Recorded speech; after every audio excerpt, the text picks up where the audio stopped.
there are actually only 4 ways to grow an agency. We think that there may be like 400 different ways, but at the end of the day, they boil down into 4 different categories of types of strategies.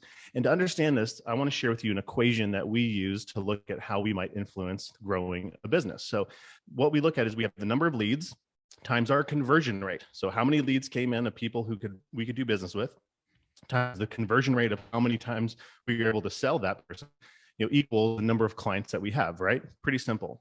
So then if we take the number of clients, we say, well, how many times on average does that person buy from us? Do they buy from us one time?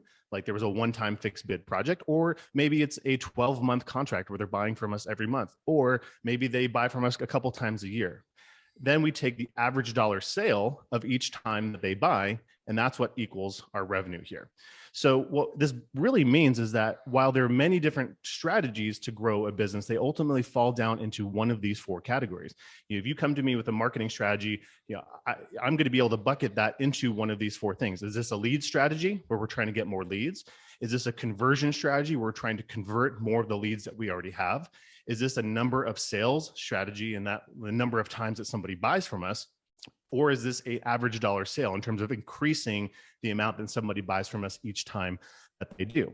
And when we look at where we're going to decide and what we're going to actually focus on, this is one of the areas that I see a lot of agency owners making a mistake, is that they think that the immediate thing that they need to look at is leads or conversion. Hey, I'm having a slow month. I need more clients. I need more leads. I need more leads. Where in fact, when we look at this equation, the probability of selling to an existing customer is up to 14 times higher than the probability of selling to a new customer, according to marketing metrics.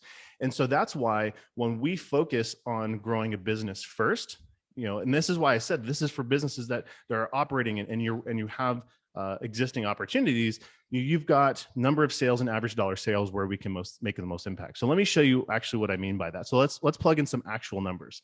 So if we say had 100 leads with a 20% conversion rate, that would give us 20 clients. Makes sense, right? So if each time that person bought from us was just one time, so 20 clients buying one time at an average dollar sale of $5,000, that's going to give us $100,000 in revenue, right?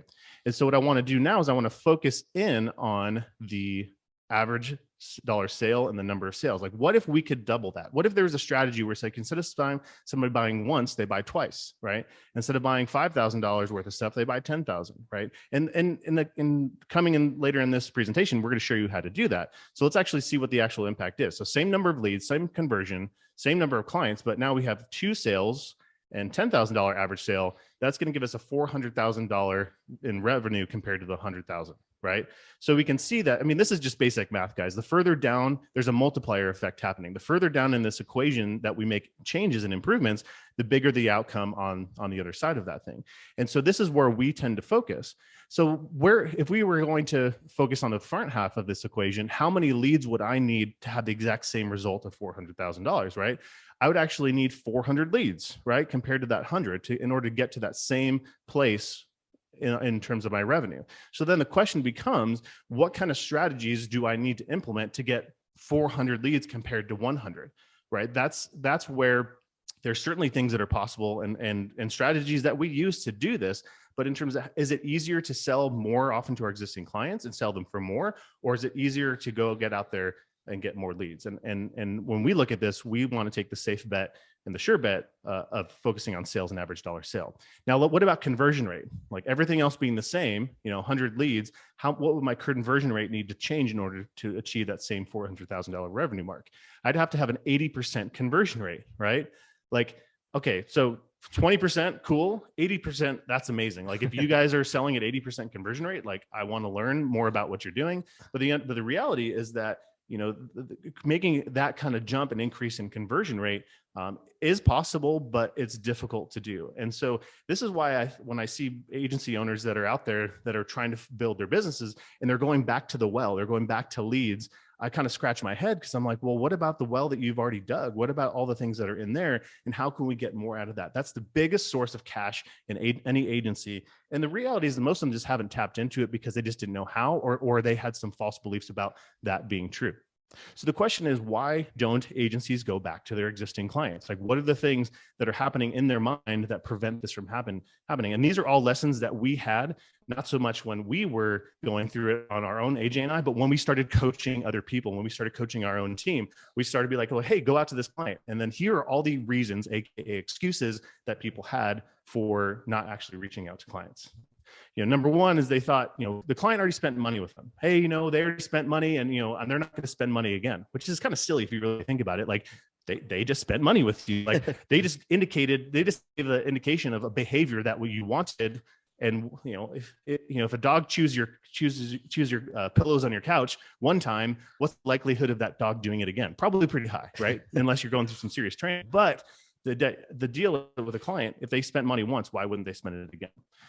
They might be thinking, it's too soon. They haven't seen results yet. And this is common, right? Like, we want to see results for our clients, but oftentimes, we underestimate the amount of results that a client needs to get before we're actually have the permission to go back. Like, we don't need to have them get double and triple their business before we even have a conversation about other strategies that are there. So I see that pop up a lot.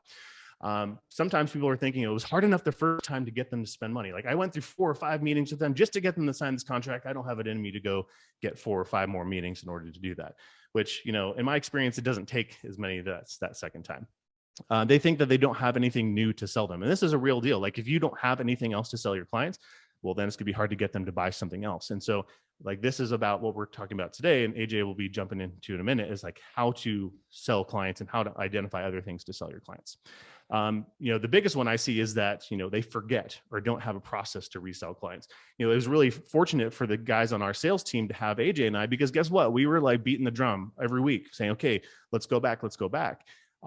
Reason we started doing that is because we realized how often it wasn't that they didn't want to, or that they didn't think about it, is that they just didn't have a process to actually make that happen, and how to actually get those people on their calendars. As simple as it sounds, like, the reason why people don't go back to their clients is they just don't calendar it. They don't send the email, and it doesn't have to be really confusing.